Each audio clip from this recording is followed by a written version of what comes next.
What you say? I told you that it's time to start the show. That you only meant well. Yeah, the show's gonna do Of well. course you did. What you say? I said let's go. That it's all for the best. Yeah, it's probably gonna be like the best Of course it podcast. is. What you say? God, do I have to keep repeating myself? Just what we need. You decided this. Hold up, I What thought we you both say? decided to do this. What did she say? I said let's start the show.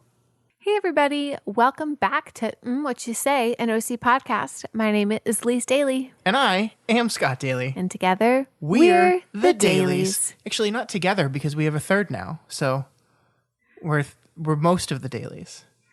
That's true. At least I just realized that the setup we have right now, I cannot see your face. There's a computer monitor in front of your face. You put it all together, so Here, I figured it was just you didn't want to see me. A live shift. Oh, God, Figure you see me enough during the day. over.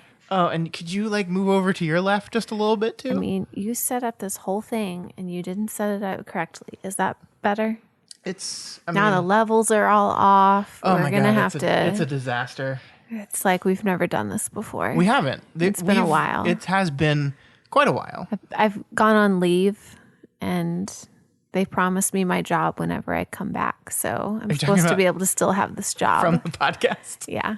I took maternity leave. This is the podcast where each and every week my wife Elyse and I go through the hit 2000s teen drama, The OC, episode by episode. This week on the show, we are back and our one episode per week schedule, and we're talking about season 4, episode 1 of The Avengers. Yeah, Scott, we made it to the final season of The OC. And this is a comic book reference. I don't know if you knew that, Elyse. Do you know what The Avengers are? I thought it was Elyse? just a movie. Is the movie based on something? It's a good joke because that's what they say in the show.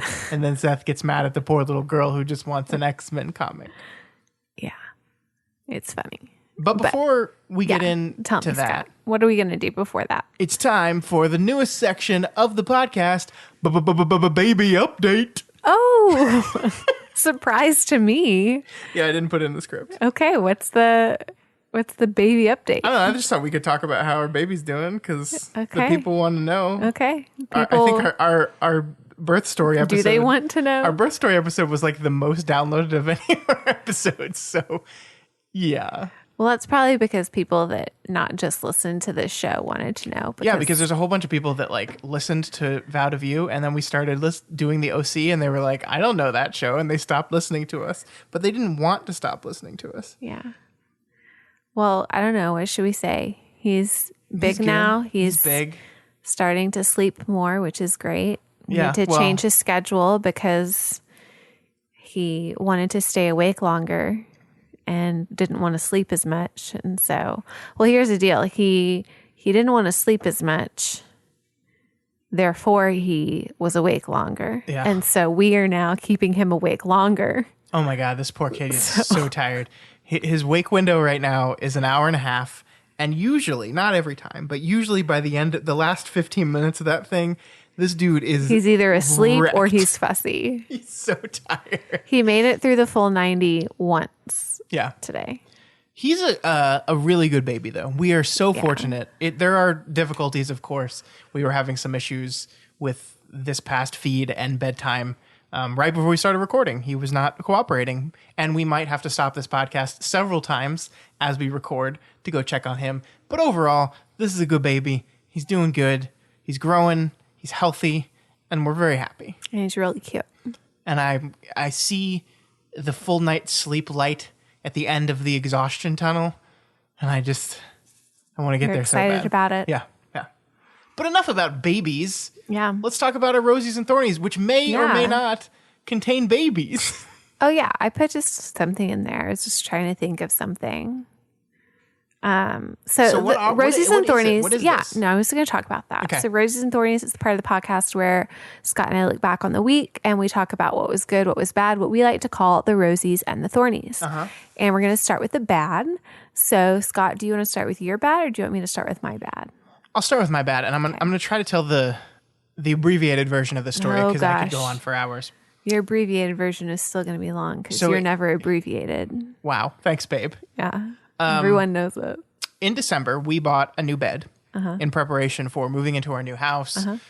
We had wanted a king-size bed for a long time, but our old place, just our apartment didn't fit it. Our rental house didn't fit it. So we were like, we're going to move into a new house and we're going to get a king-size bed. Of course, this was in the middle of the I wish. This was in the middle of the pandemic that is still going on. So manufacturing and overseas shipping and all that stuff. The pandemic was over. It's not. All that stuff, very difficult. So the bed we ordered in December did not arrive until this month, May. So it took 5 months to manufacture and ship a bed to us. From Indonesia. It got here, and the guys brought it to our house, and they said, this is a driveway delivery, which means we're not allowed to come in your house. And so they just left a mattress, a headboard, and a giant chest of drawers on a front lawn. They weighed like 200 pounds each. And here's the deal. In December when we ordered it, I was pregnant. Yes. It was supposed to come in February. But got delayed. I was still going to be pregnant.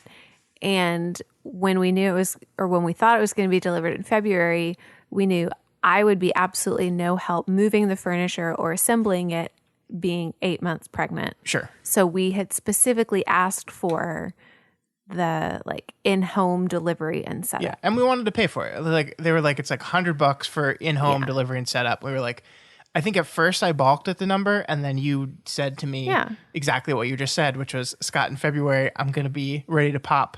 There's no way you can do this on your own. Our salesman keyed it in wrong, and they refused to do anything. So the guys just left. They left it on our lawn and left and said, we can either put it back in the truck or you can take it and then call them and get it sorted out. So I'm like, fine, leave it on the lawn. I'll deal with this. And so we called and complained. And the best we could do was they came and they moved it into the house. They refused to set it up for us still. They said we could get a crew out there to build, to manufacture and do all that stuff tomorrow. And of course, we needed a bed. We had already disassembled our bed and moved it into storage and did all that stuff. So, like, my thorn here is just the experience of buying furniture and appliances and everything in this new house has been a giant pain in the ass. And, like, I understand it's not the delivery guy's fault. It's not the head of shipping's fault. It's the salesman's fault. But they should have the authority to do something. And it's their company. And now all these people are listening to what horrible salesmanship Nebraska Furniture Mart had. Yeah. So in conclusion, don't buy stuff at Nebraska Furniture Mart is what I'm saying, because they will lift very few fingers to help you out, even when they have admitted that the mistake was entirely theirs. Yeah. It's a shame we've bought so much stuff from Nebraska Furniture Mart. It's true. And we love it. I loved that place. It had good deals. It had a large selection. Their financing was really fair. Sucks. No more. I'm done. What's your thorn? Mine is baby related. Our baby spits up. Ugh. And I just get covered in it. We both do. And everything's covered in it. I'm just gonna say that. It's just spit up. It's pretty gross. Yeah. It's like saliva and milk. And it's sticky. But and the dogs love it. Yeah, they like to lick it up. I will say, at least for me, spit up is really the extent of what I have been covered in. I have been peed on, but not near to the extent that you have been peed on. Well, that's because when it's time for bath time, I'm the one that strips him down and carries him to the bath, and so I'm just in the danger zone that whole time. Yeah. And sometimes he launches some missiles, some pee missiles. Yeah, and you get struck. But anyway, it's we a good have baby. No poop explosion so far. He's a good baby. He doesn't have colic. Like, he spits up, but he doesn't have colic, and I'm so thankful for that. Yeah. Huh. So, anyways. Yeah. Just short and sweet. Yeah, let's go to... I just had to find something to complain about. Let's go to the happies. Go to the happies. You want to go first? I guess so. I guess mine's slightly baby related. I don't know. I mean, we're going to be honest here, babe. Like, everything in our lives. Well, and then here's the deal, too. Like, I'm on maternity leave, so I have nothing else that I'm doing. Your life is literally our son right now. Yeah. Because my body has been healed enough to where I'm able to go back to working out. So I've been able to go a couple times this past week, which has been wonderful. It was really good, number one, to get out of the house. Number two, to do something that moved my body that felt good. And then also to be around people that I had missed. So it was just great. Did you move your body? I moved my body. I got lost in the music. I got myself sore. It was wonderful. How'd you move it? To the beat. What beat? The rhythm of the night. It's the rhythm of the night. Yeah. Whoa.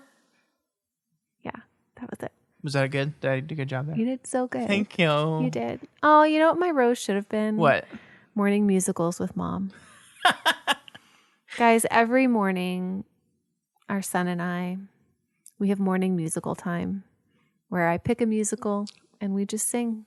Yeah, you both sang. And it's just me. This morning was Beauty and the Beast. Yeah. And she was in the living room, which is close to where my office is. And I had the door open and I'm on a meeting for work. And my coworkers commented on my wife's beautiful singing voice. Still don't know what they said. You just said they commented. They were very... What did they say? Well, I mean, first they were like, "Are you watching Beauty and the Beast?" And then I said, "No, it's musical time in the morning with my son. They're usually further away, but you were in the living room sometime." Goes, "Oh wow, I thought that was just the recording." Which, I mean, you were playing the recording, but you were singing over it. You have a very good singing voice. Like, they're not going to say you're a bad singer because you're not a bad singer. Okay. Yeah. Anyways, I enjoy that too. Mm-hmm. Two roses. Which one were you singing? You were singing the "I Want" song. The "I Want Adventure." No, there must I was be more. Just singing the Belle song. Yeah. Yeah. This provincial life. Bonjour. Yeah. Bonjour. Bonjour. Bonjour. Bonjour. We're not going to do the whole song. I started you. I shouldn't have done it. All right. So, good rose. What's your rose? My rose is my book light. It's back to the 90s and I need a book light. So our kid is still sleeping in our bedroom right now because we tried to move him to the crib once and it did not go well. And so we abandoned that until he's a little bit older. And so he's sleeping in a bassinet in our bedroom, which means nighttime in the bedroom is basically like pitch black. No TV on, nothing. And my way to unwind before I go to sleep is to read. I usually read 50 pages or so every night before I go to bed. And I hadn't been able to do that, and it was driving me crazy because, like, I didn't want to, like, I could have gone into the living room, and that's what I did, and read by myself in the living room and then joined you in bed. But I didn't like doing that. I like laying in bed next to you and reading. It's nice. So I went out and bought a book light, and it's so nice. It's a nice book light. It's a nice book light. I love it. I went onto Twitter to ask people for booklight recommendations, and a bunch of people said, "Get a Kindle." I was like, okay, I know, I have one. I just like reading books, and I want to read Plus, I'm reading books that I already own, so like I'm not going to buy a second version of the book on Kindle just so I can read it. I'll just buy a $15 booklight instead. I really wish you could just like scan the barcode of a book that you already own and be able to download a digital copy. That you should be able to do that, but then the publisher doesn't get any more money. So why would they ever want to let you do that? But you get a digital version of a DVD when you buy one, or like a Blu-ray. No, I mean, yes, but you're paying extra for that. Well, so then just have book publishers factor that into the cost. I don't know if the market will support that. Just saying. I'm in agreement with you. I just don't think it's ever going to happen. Well, that's my idea. And they should throw in the audiobook as well. I don't know if they can't that's do a bridge all too of far. them. They can't do all of them. I would prefer physical and audio. Because I usually, we're reading Salem's Lot for Kingslingers right now, and I had the book already, but I bought an audio version because I also like to listen to it. I found there is an interesting thing that happens. So I read very closely for these episodes, and I highlight, and I take notes, and I do all these things. Yes. There is... What was that? Yes. There is just something different about listening to it that, you hear different things sometimes. You notice different things. It's really fascinating. Well, yeah, because people will read it and put inflections on different things. Yeah. What they find to be important. Mm-hmm. Also, like Lady Pancake and Sir French Toast. If you went back to reread that, I'm sure you would read it different than I do. Yeah, exactly like Lady Pancake and Sir French Lady Toast. Pancake and Sir French Toast. This is a book we read to our son yesterday. It was very exciting. Yeah.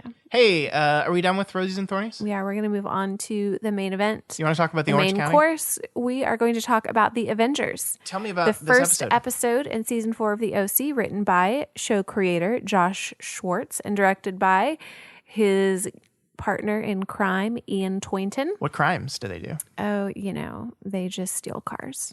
No, I think, you know what crime that I think they do? What? This episode is a crime. It's a good one.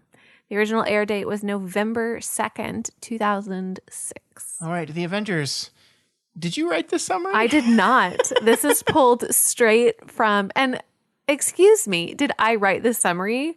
As soon as you read this, how much of a diss is that? You think that this sounds like something I would write? No. I copied and pasted it from the OC wiki. Here's the episode summary for the Avengers. Ryan works and lives in a bar. Seth works in a comic book store. Taylor lies about being in Paris. And Summer has become a tree-hugging vegan. What madness is going throughout Orange County? What madness is going throughout Orange County? I would write something much better than that. Yeah. So that's Yeah, so episode Scott, summary for the Avengers. tell me what you thought about the opener for season 4. Okay, so I'm going to put this with a caveat that you have been telling me basically since we started this show that season 4 is a noticeable dip in quality. Yeah. And so I had that in my head when I was watching the episode. So perhaps that negatively influenced my opinion of the episode. Okay. But this is one of the worst episodes of this television show ever. It was real bad. It was real bad. And like, I think I said to you while I was watching this, I understand the desire to take the Marissa death and like make it the core pivot point on which every single character in this season is turning, but it takes away everything that's good and fun about the show. This is an episode in which everyone's just sad and miserable and mean to everyone the entire time. And it's just like, it's too much of a bummer. Like they fast forwarded 6 months from the death of Marissa. And so obviously people are still going to be grieving. I understand you have to put some grief in it, but I feel like they leaned into it too much, especially with Ryan. Oh my God. Yeah, he's like living in a storage closet. And he's like in a fight club now that's like he's like allowing himself to be beaten up because that's his physical manifestation of the guilt he feels for being responsible for this thing. And it's too much drama for a season opener, and it's too much drama in general. I hated this episode. Yeah. I really did. What did you think? Well, Scott, I had been telling you how bad season 4 is, and it's so bad that every time that I've really rewatched the show, I stop after season 3.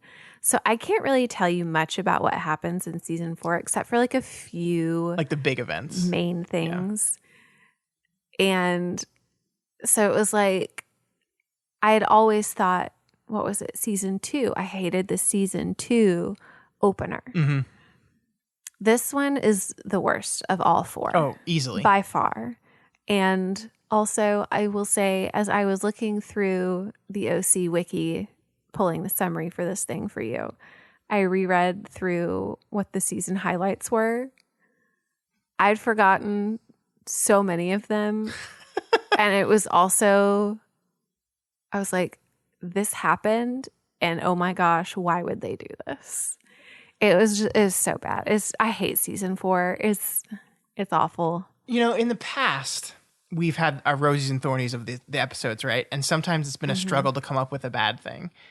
I think it was hard for you to come up with a rose this time. I think it's going to be the opposite throughout the season, but I think it's good. I actually think for the first time, this system that we've developed is going to make us try to pull a rose out of the turd that is this season. I'm hoping because I sat here for a long time and tried to come up with what is a good thing I can say about this episode. And I eventually got there.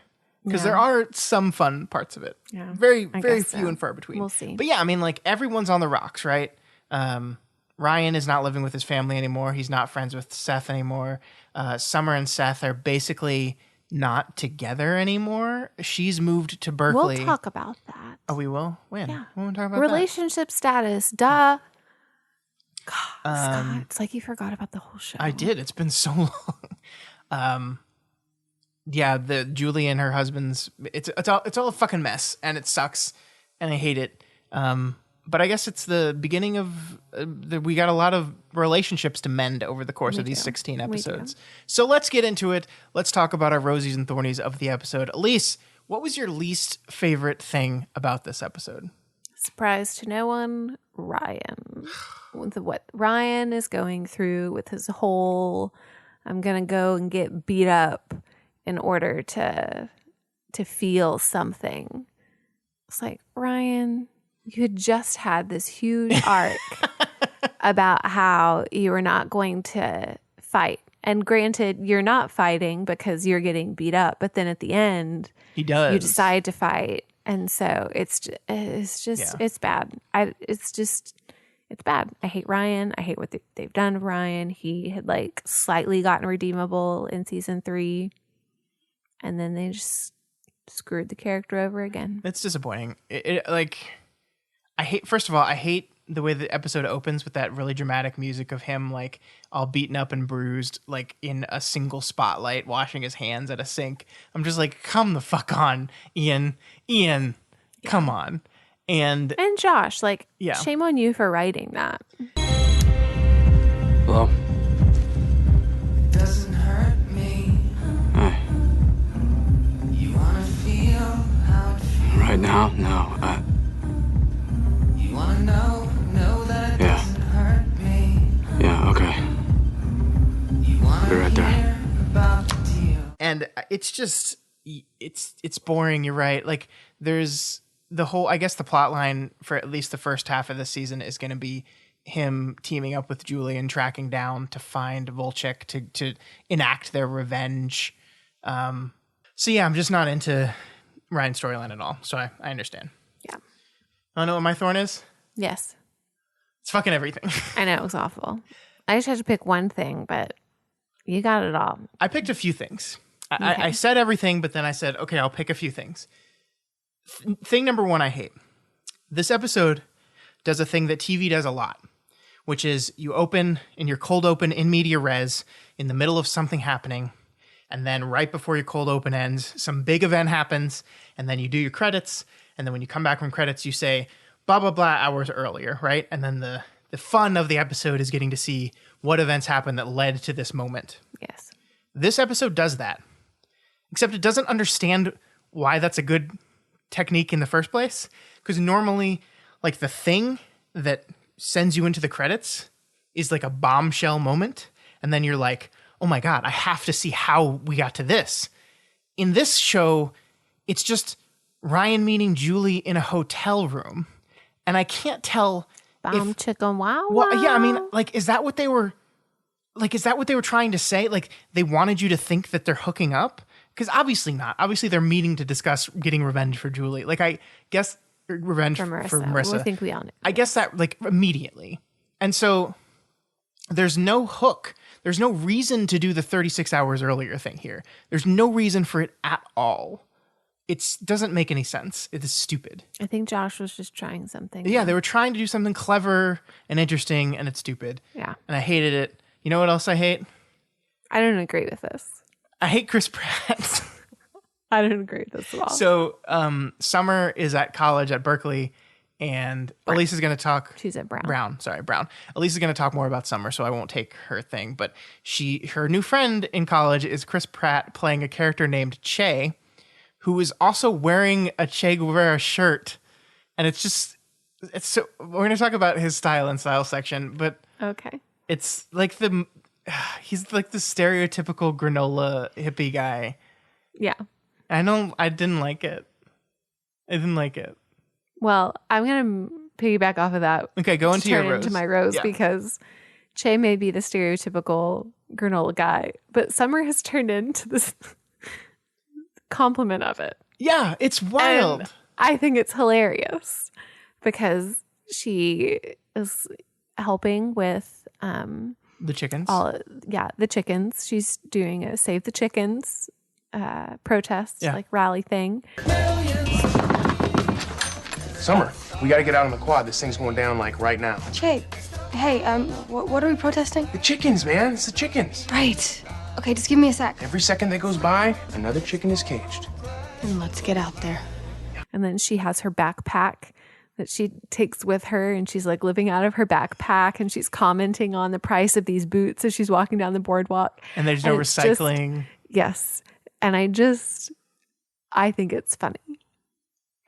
I enjoy the other Summer that was the classic Summer, but this is just Summer being her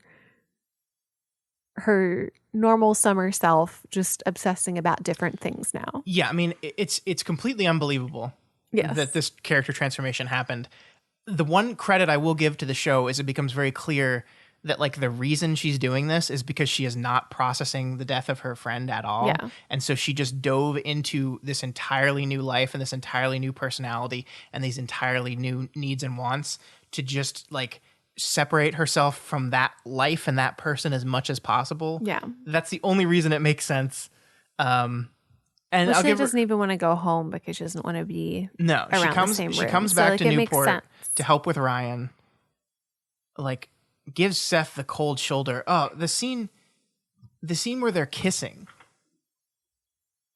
is like where he like goes in for a kiss and she like it's the saddest scene in the world. Yeah. And like the show is the structural element of this episode is Seth calling her on the phone and leaving these long messages, like catching her up on what's going on in Newport. That's how we're caught up on what's going on in Newport. But, yeah, things were good. Ryan's decision to defer college seems to be working out well. He's got a new place, new job, making some new friends. Oh, I'm talking to myself. Sandy Cohen is doing what he does best, fighting the man, sticking up for the little guy. I don't care if a plea helps the judge make his teeth up. Listen, I gotta go. My kid's here. All right. Big news. The other day I went roast beef, he went turkey. Roast beef wasn't as rare as I liked, but he's really turned me on to the spicy mustard. And my mom, she's more of a honey mustard gal, which I discovered the other day when she invited me to join her for a Noopsy luncheon. They're actually not that bad if you take the time to get to know them. And that Taryn, one of the great dry wits. And I said, honey, that is not toothpaste. And she keeps deleting them, and it's just so sad. It's so sad. But like, I get it. It's like the one. I think Summer is like the one choice of this I understand of like how they made her deal with it. The rest of them I don't like very much. I guess Julie's is okay. She does a similar thing. She just goes headlong into work and is just like ignoring everything else and driving her husband to go have an affair with his ex-wife. Yeah.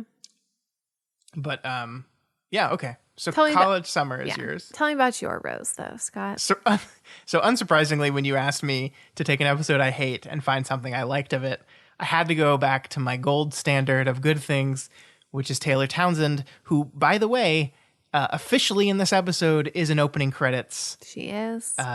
She's in the credits. She's a starring role in the show now. She's not just a guest appearance. She is a cast member of the show, which is good news. And she's not in this episode very long, but the time she is in this episode is when she's calling Summer from Paris, checking in on her. And of course, she's not in Paris. She's in Newport. Bonjour. Taylor? Oh my god. I think you mean mon Dieu, Summer. Yes, c'est moi. How's Paris? Oh, incroyable. You know, being an expat totally suits me. We don't actually get to learn why she left the Sorbonne in this episode. But you will. But there's this amazing part where Seth is kind of going through, like we said, he's kind of catching everyone up, and he's talking to Summer and says, "Did you get the pictures from Taylor in Paris?" And the pictures are like the worst Photoshop of a person of Taylor, like next to the Eiffel Tower and next to Notre Dame. It's hilarious, and it's the worst fucking Photoshop ever. And when you first see it, you're like, did the art department of the OC just do a really shitty job with this Photoshop? That's really disappointing. And then of course it's revealed that no, she's not in Paris. She left Paris She left Paris very soon, maybe never even got there. And so she's been lying to everyone. And so she's been horribly photoshopping these pictures and sending them to people. I'm a little disappointed that graphic designer Seth Cohen could not see the Photoshop. He hasn't been to school yet. I guess that's fair. He can draw an entire comic book for Ryan, but he can't recognize a poor Photoshop. He can't. It's true. He doesn't have the eye yet, but he will. So that's it. Yeah. I'm going to say one more good thing. I kind of liked the Ryan intervention a little bit. So when they all meet him in Seth's new job at the comic book store and Seth shows him the comic he's drawn for him that is the origin story of Ryan. Because one thing Ryan is feeling right now is, ever since I came to Newport, I've made all your lives terrible, which is kind of true because that's when the show started. So all the drama started happening. But they basically showed, oh, you saved our life too. And so each and every one of the Coens like reads what Ryan did for them. I think it was sweet. The most interesting one to me though was Kirsten, who describes herself as the Ice Queen, and like he melted her. And I was like, I don't know if that was Kirsten's arc in the show. She was not very nice at the beginning. She wasn't nice to him, but like I wouldn't have described her as an ice queen. I don't know, Scott. We didn't see how she interacted with her family. I guess. So that's all I have to say about this bad episode of the OC. Can we move on to some more stuff? Yeah, Scott. Come on. Tell me about the style in the OC. Hey. Come on, Scott. Oh. Tell me about style in season 4 of the OC. All right. Number 1. We got the boots. We got the Caitlin. The boots that are made for walking. Caitlin. The hooker boots. Yeah. Caitlin cons her stepfather, who she sees her stepfather cheating on her mother with his ex-wife, the step monster. We got to see the step monster for the first time ever. Yeah, you did.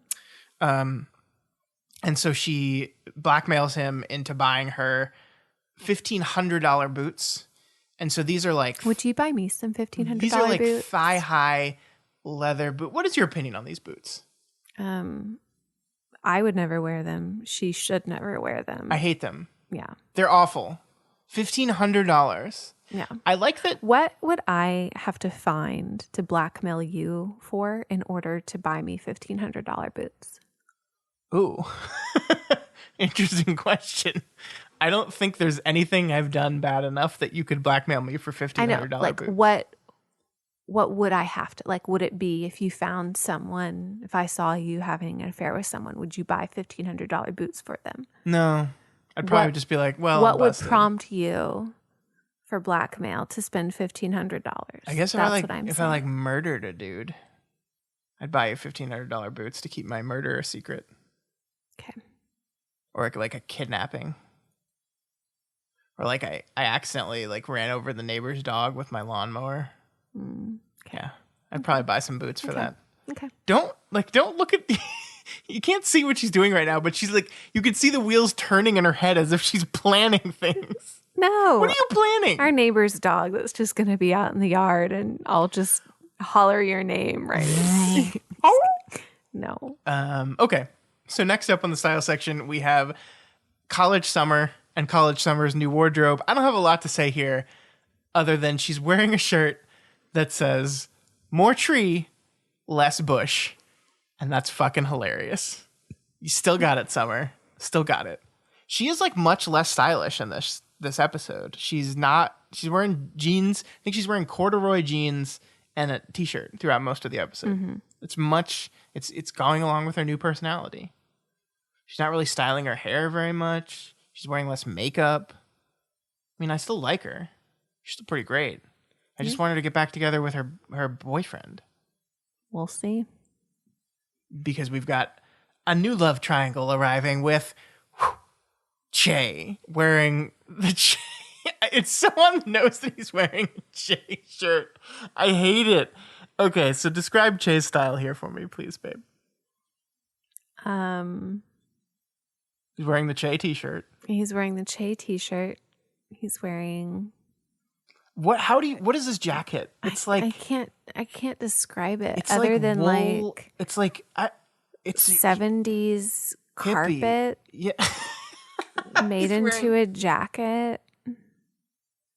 And don't then know. he's wearing what is the hat? What is the hat? Almost like a beret. It's almost, but it's like a wool beret, or like it's probably made of hemp. It's probably made of hemp. He's got rings on.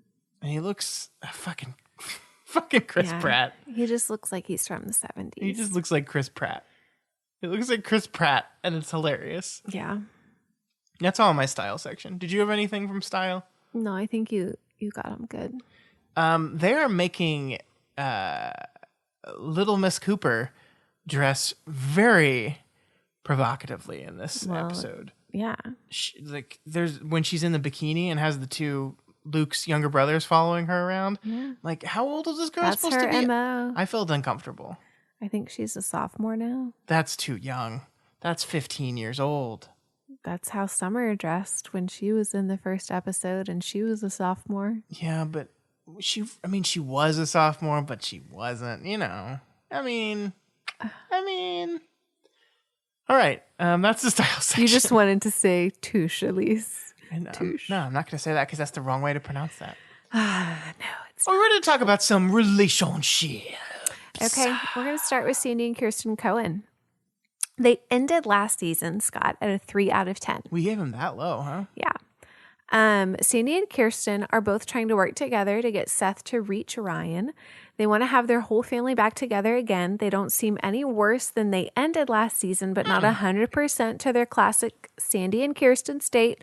So we're just going to bump them up to a middle of the road 5 out of 10. Sandy is back working for The public defender's office. Mm-hmm. Kirsten is presumably still working on her dating She is venture, in her dating agency although with Julie. Julie probably is not very involved in that right now because she's busy taking lots of drugs and working on placemats in her house. Yes. And not noticing her husband is having an affair. Yeah. Classic Julie. But yeah, Sandy and Kirsten, I think they're the only ones that are going to go up this week, huh? They are. Yeah. Yes. Next, we have Summer and Seth. Last season, we ended Summer and Seth on a 4 out of 10. Summer is at Brown, and Seth is waiting to start at RISD in the spring. They are doing the long-distance thing right now, but it is not going well. They each keep awkwardly interacting with each other because they are not dealing with the death of Marissa very well at all. I mean, I think Seth is doing okay with the death of Marissa, all things considered. All things considered, I think that he was the least close with Marissa. See, he's dealing with it on his own. Sure. Okay, but he doesn't know how to handle Summer's dealing with it. No, he's trying really hard. He's like, I'm going to give you the space. I understand you need the space. At some point, he needs to like confront her and be like, look, we need to talk about this. Yeah. We need to talk about you. We need to talk about us. We need to talk about how you're doing. And he's not doing that. No. And that puts them solidly at a not very good 2 out of 10. Right. Ugh. Oof. Yeah. Oof. Okay, Scott, last season, Julie and Neil were the couple of the season. Yeah, they were doing great. They ended at a 7 out of 10. Julie has now lost it, and rightly so, with the death of her daughter. Yeah, that would do it. Yes. Neil needed to talk to someone, and Julie wasn't ready, so he was driven into the arms of one of his exes, the step monster. They are not in sync with each other anymore, and Julie doesn't get it when Neil tries to reach out, and he tells her that he needed to talk to someone and you weren't there. Mm-hmm. And that was him trying to get to her so that they could make some amends, I think. And she just wasn't picking it up. I think that's the most heartbreaking moment of the episode when she's not talking to him. So he assumes he's being given the silent treatment and therefore assumes Caitlin has told. And so he starts coming clean about the affair. Mm-hmm. And like he's about to totally be like, I'm sorry it happened. I didn't mean for it to happen. And she's not listening at all. Silent treatment, huh? So I guess Caitlin has talked to you. Julie, I didn't mean for this to happen. I just needed somebody to talk to. And at first, that's all it was, just talk, but you're not even listening to me, are you? What? Nothing. Yeah. Like he basically just confessed to an affair and she didn't even hear him. Yeah. Because she's totally consumed with the revenge plot that now she's successfully got Ryan on board for. Yay, that's going to go well. Yeah. So they go all the way from a 7 out of 10 to a 2 out of 10. Ooh. I really could have dropped him to a 1 out of 10 because it seems as though Neil's the only one in the relationship I right don't now. know if Julie Cooper can be in a successful relationship for more than 3 episodes at a time. So Yeah, we'll see. Yeah, we will see. We will see. Last but certainly not least, we have Marissa and Volchek. Last season, we gave them a 1 out of 10. This season, Marissa's dead and Volchek is missing. So 0 out of 10. We're officially removing them from the board. We just had to make sure that, she wasn't breathing. Which puts us at a really interesting place, right? Where going into next week, the big relationship board has 3 couples on it. And that's it. The lowest point, I think, in OC history. Yeah. Which is wild. And there's only one of those 3 that's actually doing okay. That's true. That's true. I don't know. I mean, obviously, we need, the show is not going to resist. We need some more couples. So Ryan doesn't have a person right now. Got to give Ryan a person. Still, fingers crossed for Taylor Townsend. Caitlin doesn't have a person. Caitlin doesn't have a person. She's got the 2 Luke twins, but she's just totally uninterested in them and just manipulating Toying them. around. So, she's Ian tointing them right now. So then other than the relationships, what are your other predictions for our next episode, which is called The Gringos? The Gringos. I don't know. That's interesting. Are we going back to Mexico? Because Gringo? Are we gonna go do something stupid back in where was it that they went? Where Marissa almost died? TJ. Tijuana. Yeah. We're gonna go back to Tijuana for I don't know. Okay. I don't have that's the weird thing where we are right now is I don't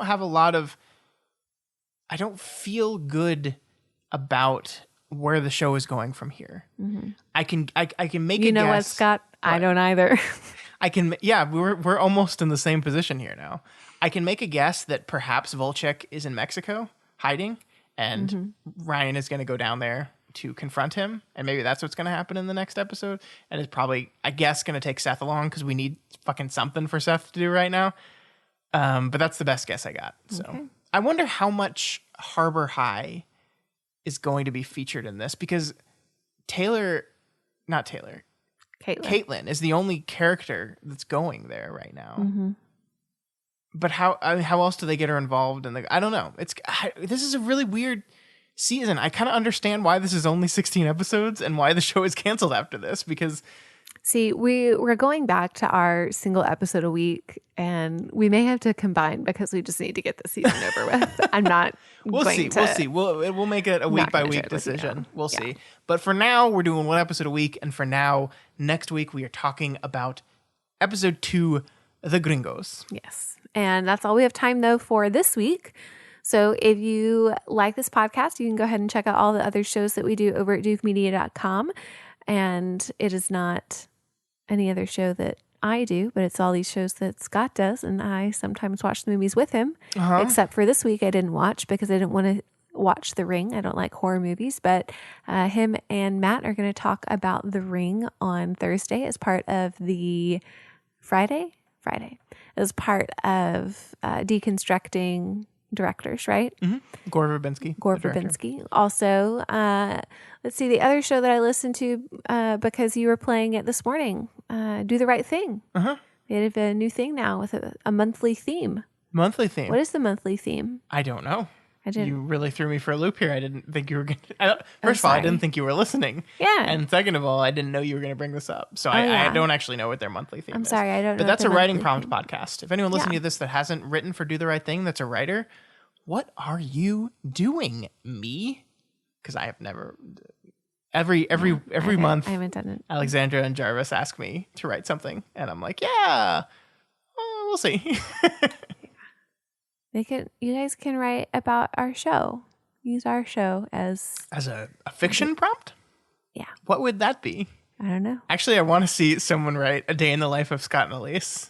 Yeah, that would be really That fun, would be very funny. Yeah. Any other good shows going on this week? Oh, you we got Pale Kingslingers Reflections. and Pale. Yeah, we got so many those. shows. Got so many shows. I'm actually excited about The Ring. We've already recorded the episode for The Ring, actually. And it was good. It was really good. I was really happy with how that conversation happened. Like you said, I had to watch that movie all by myself because you didn't want to. So I sat in the living room alone watching that movie, and then I had to climb into an entirely pitch black bed with you, with your hair looking like the Samara hair, and it was scary. It was a scary movie. Stop it. She's looking at me weird. That's not what Samara does, though. I know. I don't even remember. Okay. But anyways, if you like this show or any of those other shows that we have mentioned, you can consider donating to our Patreon over at patreon.com/doofmedia. Scott, what can they get if they donate? If they donate at the $5 level, they get access to our monthly live streams where we just play some video games for a couple of hours with our patrons. That's coming up this Friday at 9:30 p.m. Central Time. We usually play like Jackbox and I think GeoGuessr and just random games that our listeners can join us when. It's a lot of fun. I haven't been able to go to them recently because of this small child, but it's a bunch of us get together anyway, and it's a lot of fun. And at the $10 level, they get access to a bunch of our monthly live streams, including Other Levels of the Tower, which is the show I do where I talk about Stephen King adaptations. Oh, yeah. And I sometimes watch those movies and shows. Also, if you happen to be listening via iTunes, Apple Podcasts, why don't you go over and give us a rating and a review? We would appreciate that. And that helps other people make us the number one OC podcast instead of the one with Rachel Bilson and Melinda Clark. Yeah, the one they've titled Welcome to the OC Bitches, where they get Josh Schwartz in their first episode. I've been emailing Josh Schwartz for a fucking year and a half, and you're just Rachel Bilson, and you get him on your very first episode. He loves Rachel Bilson. I know. You know what I actually heard? What? I haven't listened to that episode yet because I refuse to out of principle, but I hear that they spoil shit that happens in season 4 in the very first episode about the pilot. What? How fucked up is that? That is. These girls don't even know how to do podcasting. What? Yeah. I thought you were going to say that they plugged our show because we plugged theirs. No, they didn't do that. Oh, man. I don't think they will ever do that. Do they not know who we are? Bummer. Okay. All right, that's it for this week. We'll see you next week for The Gringos and more baby updates. Baby update. Baby. Yeah, you need a little song. Baby.